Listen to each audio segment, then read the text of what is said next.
Lesaoko amilamia.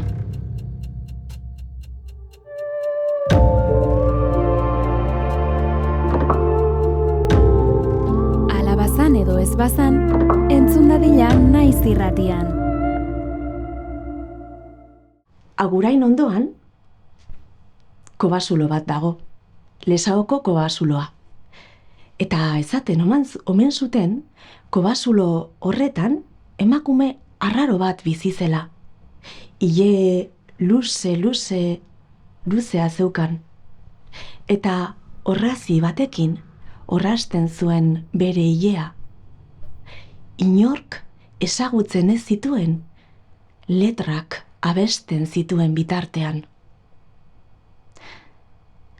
Halako arratsalde batean, Aguraineko plazan gazte batzuk zeuden hizketan. Eta bata besteari, ea Lesaoko amilamiaren istorioa egia ote zala edo ez galdetzen zioten. Batzuk baietz esaten zuten, beste batzuk ezetz, kontairak ez omen zirela.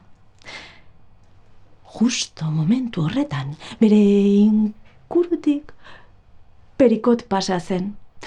Perikot gaztea zen, baina bera bakarrik egoten zen.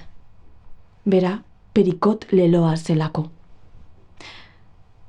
Gazteek esaten zioten, Perikot leloa, Perikot leloa, ai, Perikot leloa, Perikot. Bera askotan txoko batean egoten zen, harritxoekin jolasten. Orduan, gazteak beraien artean begiratu, eta irrifarren maltzur batekin Perikoten gana gerturatu eta... Aizu Perikot, zuk amilamiaren istorioa ezagutzen dezu? Eta Perikot, zu gure taldekoa izan nahi dezu ezta, eta gurekin etorri, eta gurekin jolastu, eta gurekin jaietara joan, eta gure sekretuak, bakizu, gure gauzak ezagutu, eta... Perikot momentu batez begiratu zien eta, orduan erronka bat egin beharko ezu.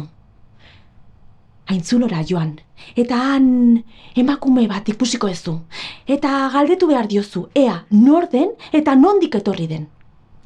Eta bere objektu bat ere ekarri, guk jakiteko han egon sarela.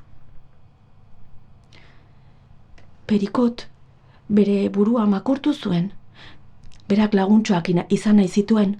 Orduan, mendira abiatu. Eta arratzalde osoa, mendian ibili zen. Oso nekatuta zegoen, eta kobasulora llegatu baino lehen, antze gelditu zen. Harri batean, lo.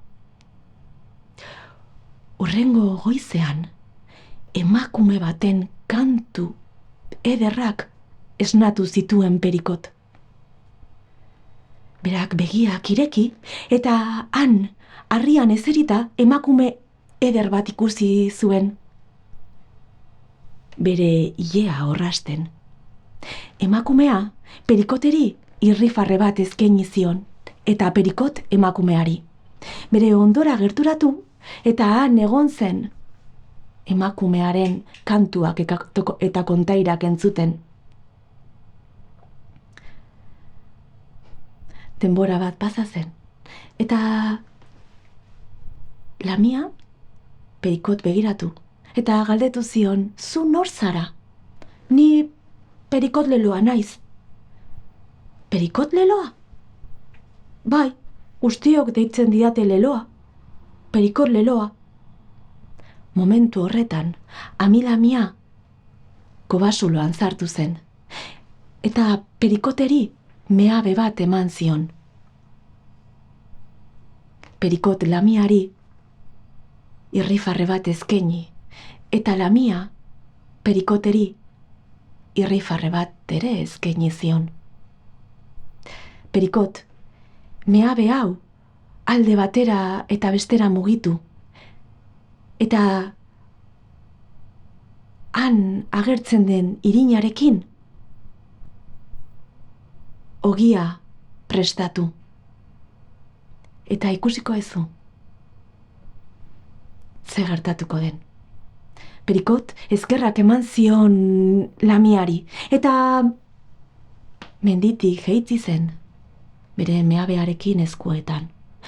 Bidean gizon batzuekin topatu zen eta, baino Perikot, baino nun sartu zea Perikot, gau oso egon gera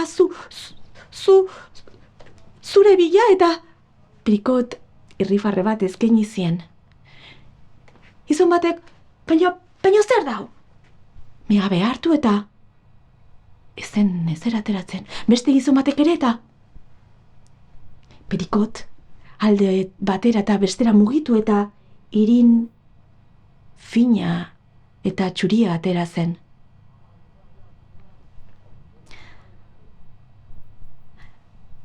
Urte batzuk pasa eta gero, Perikot okindegi bat ireki zuen. Eta herriko ogirik gozoena Perikotek egiten zuen. Momentu horretatik aurrera, Perikot azkarra deitzen zioten. Eta esaten omen dute, batzutan,